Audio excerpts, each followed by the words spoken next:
Hello all, నేను మీ అనకాపల్లమ్మాయి జ్యోతి.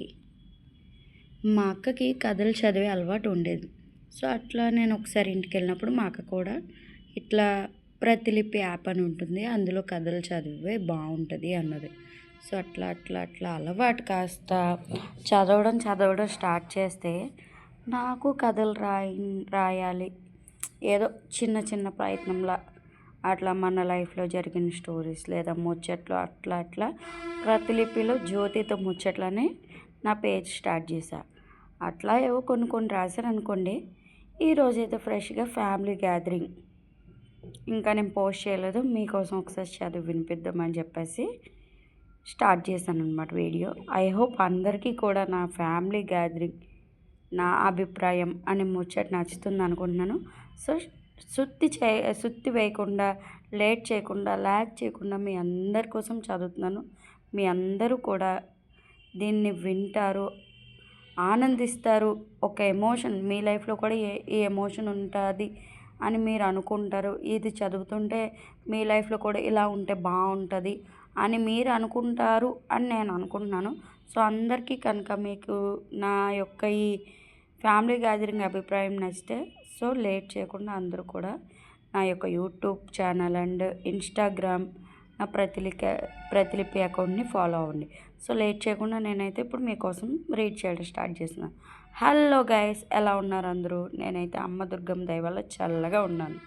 ఇంకా మీకు విసుగు పెట్టించకుండా మ్యాటర్లోకి వచ్చేస్తా. Family gathering, yes family gathering. ఇప్పుడంటే ఒకరు చాలు, ఇద్దరు ముద్దు, ముగ్గురు వద్దు అని. మన పాస్ట్ జనరేషన్లో ఇవి ఎవరు పాటించేవారు కాదు కదా. 10, 8, 6 ఇలా లెక్క పెడుతుంటే అమ్మో అనిపిస్తుంది కదా. అప్పట్లో పిల్లల్ని ఇలా ఎక్కువ మందిని ఇంట్లోనే కనేసేవారు.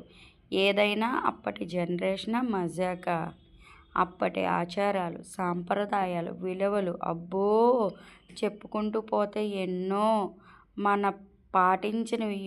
గైస్, ఉదాహరణకి 8 మంది పిల్లలు, వాళ్ళు పెద్దవారై పెళ్ళిళ్ళై వాళ్ళకు 3, 4 పిల్లలు, వాళ్ళు పెళ్ళిళ్ళై 2 పిల్లలు. ఇన్నాళ్ళు అంటే జాయింట్ ఫ్యామిలీలు. ఇప్పుడు పెళ్ళయ్యాక ఎవరి లైఫ్ వారిది, ఎవరిది వాడు చూసుకోవడానికే నానాయాది అవుతుంది. ఇంకా అంతా మిగిలిన వారిని చూసే టైం ఎక్కడ ఉంటుంది? అప్పటి జనరేషన్లో రూపాయి కాస్ట్కి ఇప్పటికీ చాలా మారింది. రైట్ ఆర్ రాంగ్ మీరే చెప్పాలి. ఇంకా అంతమంది కలిసి ఉంటే అమ్మో బుర్ర పాడు కదా. సో పాస్ట్ జనరేషన్ వాళ్ళు మన ఏజ్ని క్రాస్ చేసి వెళ్ళిన వారే, ఎన్నో అనుభవాలు కలిగిన వారు. అండ్ వన్ మోర్, మన జనరేషన్ కిడ్స్ కూడా ఎప్పుడో ఫంక్షన్స్కి తప్ప మళ్ళీ మీట్ అవ్వడం ఉండదు. అది కూడా అందరూ మీట్ అవ్వలేం. అలాంటప్పుడు 1 ఇయర్కి ఒకసారి ఫ్యామిలీ గ్యాదరింగ్ పెట్టుకొని అందరూ మీట్ అయితే ఎంత బాగుంటుంది.